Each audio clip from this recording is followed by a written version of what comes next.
If you play Cardfight Vanguard regularly, you may often come across a few opponents who are somehow just luckier than you are. They hit their pieces regularly, they seem to check better than you, and they're probably even more handsome than you are. All of that combined can leave you with negative thoughts like, this game takes no skill, or are they cheating? These people win games off sacky heals and breaking to the passes that they blindly go all in on. They need exactly one card to win, and they drew it! With the trigger system and most decks searching being in the top 5 or top 7, it's pretty easy to have these sentiments. All it takes is one bad day, one bad game, or even just one weirdly improbable check, which can lead you to the same conclusion that many a card fighter have come into: this game takes no skill. And I'll be first to admit, I think that frequently. I get very mad very easily at Vanguard. You don't see it often on this channel because I'm very calm and collected and normal here, but my friends and I know that I get tilted very easily at Vanguard. Seemingly impossible odds just make me really mad when I'm on the receiving end. Because it is seemingly all chance as to what gets checked in things like trigger checks or top 5s, it does often feel like the situations are out of your control. It then becomes a very convenient excuse to just say, well, I'm unlucky, that's the game,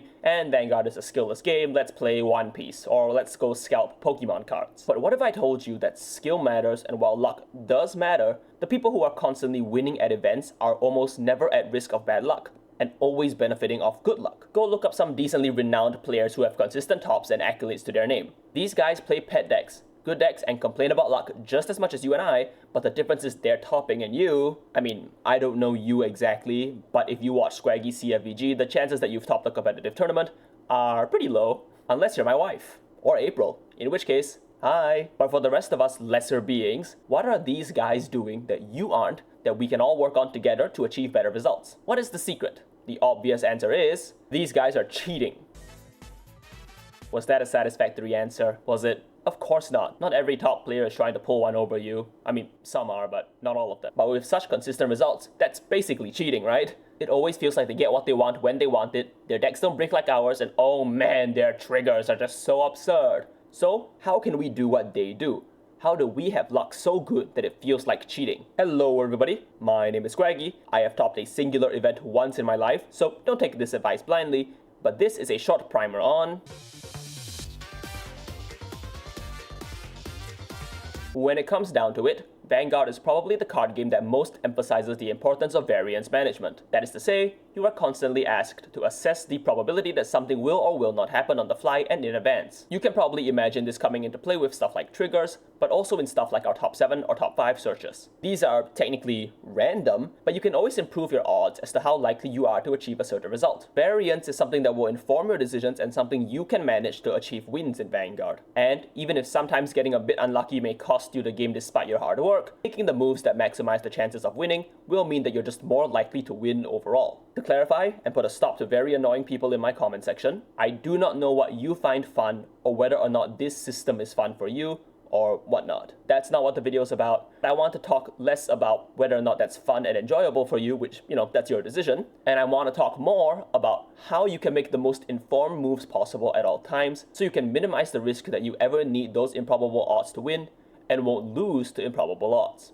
So let's start from the pain point and see how we can weaponize it too. Thinking of the question, how do these constant top players get the results they do, both in tournament standings and if the results of their trigger checks always seem to be better than yours? If you play at the same frequency as someone good, you're bound to statistically encounter the same amount of bad and good variance, right? So why is it that despite taking up competitive standard around the same time as me, WCC's Kenzio Raphael is like 1 trillion billion tops and I have 1? In Lyrical Cup? Does that even count? Well, to my understanding, most players do 2 things when it comes to variance. 1, you put yourself in situations where bad variance doesn't lose you the game, and 2, where good variance will win you the game. That sounds super obvious and really dumb to say out loud, but focus on the concept of putting yourself in situations. A stronger Vanguard player is looking for opportunities where they are in a position where they can win, even if it means they have to take a 1% chance to do it, rather than mindlessly grind out a game for a turn just to fizzle and die the next one. In a lot of situations, in a lot of games, they will come down to things like 1 to passes, 2 to passes that your opponent will break, but that could also mean that there were chances earlier where you could have saved resources so you don't need to rely on variance, or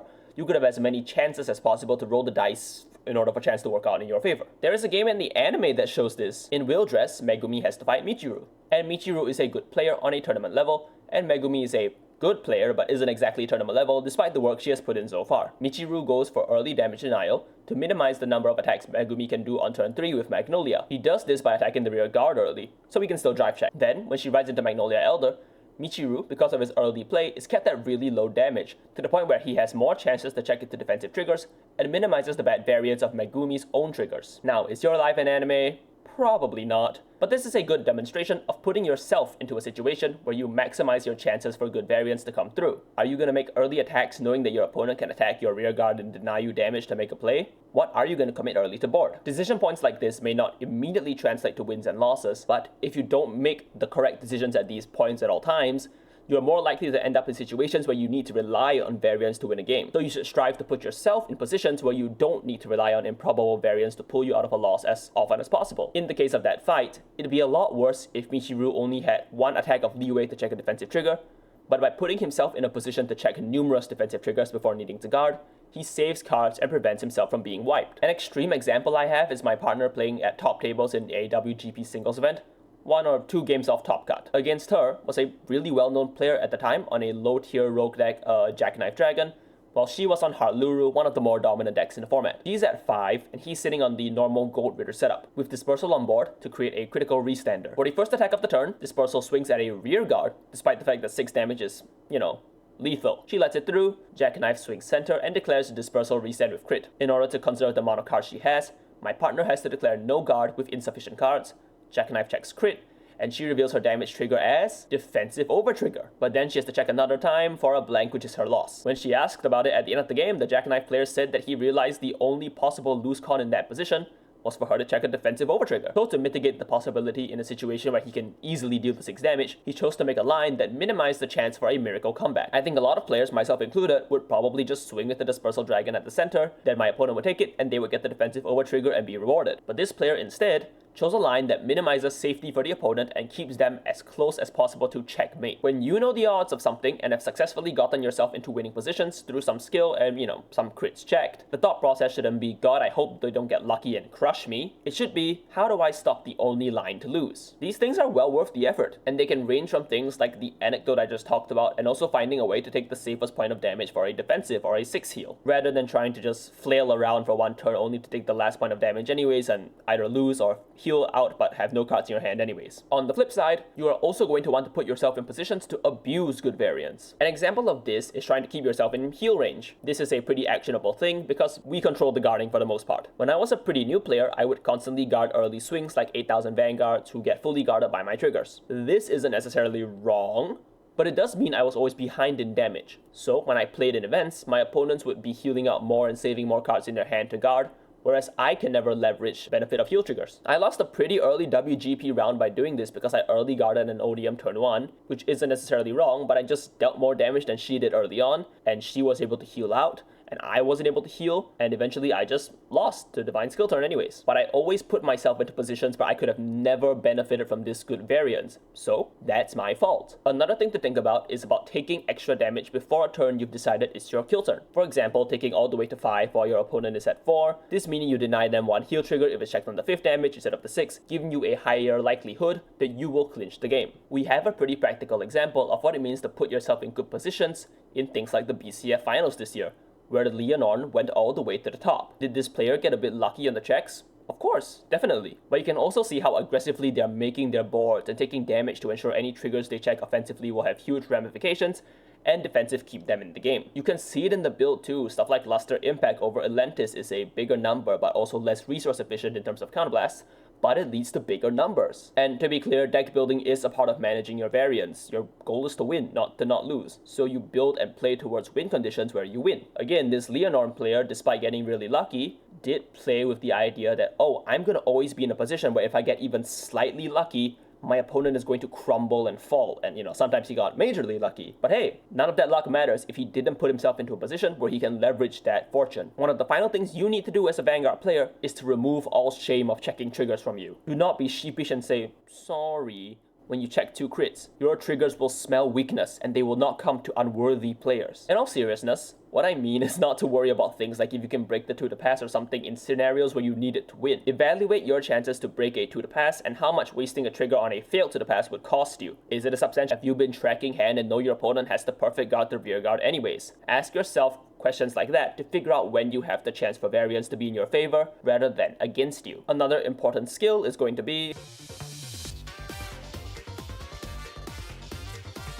Before the video continues, I just want to advertise, I do have a Ko-Fi. I'm not going to paywall any content. Obviously, I don't really have a lot to paywall. But if you'd like to support the channel and what I do, and you want to see me, maybe try to upload a bit more regularly, maybe improve this microphone of mine, then any help would be appreciated. You don't have to donate, just want to put it out there in case you do want to support the channel and what I do. Okay, back to the video. In Vanguard, to maximize your output, you're going to want to sequence the cards you play in the correct order so you achieve a desired result. This again seems very obvious and stupid to say aloud, but it does add up throughout the game as you are trying to order things so that you find the pieces you want when you need them. To a good player, sequencing is muscle memory on decks they're comfortable with. Let's look at a really simple example. I am going to go second on Youthberg Phantom. When Youth is being ridden upon, you will check the top 7 cards for Crimson Moon or a Youthberg. Now, let's say I also discard Habitable Zone for Ride, whose skill is to add the Crimson Moon to my hand. So, based on what I want to achieve, I can use the skills of Youth Grade 1, Youth Grade 0's Draw, and Habitable Zone in a specific sequence. If I want to maximize my chances of getting the most moons to my hand by the end of this chain, I would do it as follows. First, we draw 1 card from our deck while we have the most number of moons possible in the deck. If you do something like search first, or you hit the top 7 then, you will have less moons to potentially draw into. So we're going to draw into 1 now and hope that we find the moon here. Then, we use top 7 following the same principle. The most number of moons are in the deck to add right now. So let's try to find one here. Then, Habitable Zone will add the last one as the last skill. This gives us the highest odds of getting the most Crimson Moons possible to our hand. But what if instead of the Crimson Moon, I wanted the most chances to find Dynast? Assuming I want Crimson Moon to instead be calling a unit to board rather than adding Dynast. Our sequence can be as such. Habitable Zone first to remove 1 non-Dynast card from our deck. Then, we will draw 1 while we have the most possible amount of Dynasts in our deck to draw into. Finally, we will use the skill of Youth 1 to find a Dynast off the top 7 with the most non-Dynast cards in our deck taken out, assuming the draw didn't find you Dynast. Depending on your hand, you may want one or the other, so it is important to know the order you want to do it in. This doesn't always mean you'll hit 2 moons or you'll always find Dynast, but it does maximize the odds here, and you want to maximize the odds wherever you can. So over the course of something like an 8-round event, you can see 7 games with the results you want rather than like 5. As you may have already gathered, sequencing goes hand in hand with variance management. We are going to manage our variance as best as possible to ensure we are always seeing pieces we need. Luck isn't some force you have no agency over, it's just a facet of math. These kinds of decision points are why on even more rogue strategies like Eva with extremely dedicated players, the player has a ton of agency in adding the cards to their hand and how they filter the deck, so we can see good players top with it, even in formats where it seems like only 1 or 2 decks can do it. Even for events in the game that don't involve checking the top 7, you're also going to want to sequence as best as you can so that you have the most optimal amount of main phase triggers. Here's what I mean. In something like Nirvana, Jiva, or Bhagavan, your sequencing determines whether this deck is tier 2 or tier 6. Making the choice and sequencing stuff like Ars Virina to access the correct crossover dress units, and making sure you Soul Blast out stuff like Cindy's in advance alongside managing your limited rearguard space so you can efficiently spawn units. These are all things you need to consider and how you want to sequence the turn going forward so that you can maximize the potential output of the deck. Maximizing the amount of times you proc Cindy to loop Ars Virina will filter the deck as much as possible so you can achieve your Drag Vidas.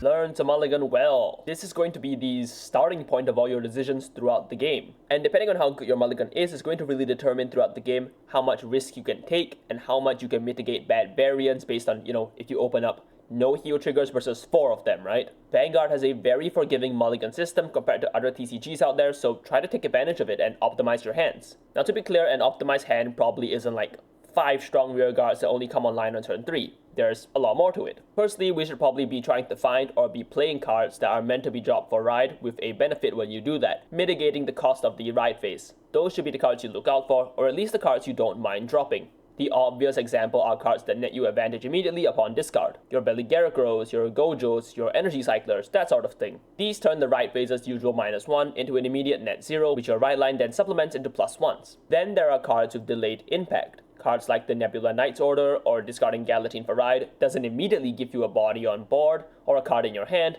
but they are soft +1s later, in that the Nebula Knight Order becomes a unit for later and Galatine can guard later, so discarding it for Ride isn't a flat minus. In specific decks, maybe we are also keeping pieces that we don't mind in our drop zone. The extreme example is Zorga, which if the early hand is good enough, may mulligan to see if they can find like 2 RPDs to drop for Ride, and then high roll you with Habitat. And only once we have found the pieces we want to discard, can we then find the pieces we want to keep.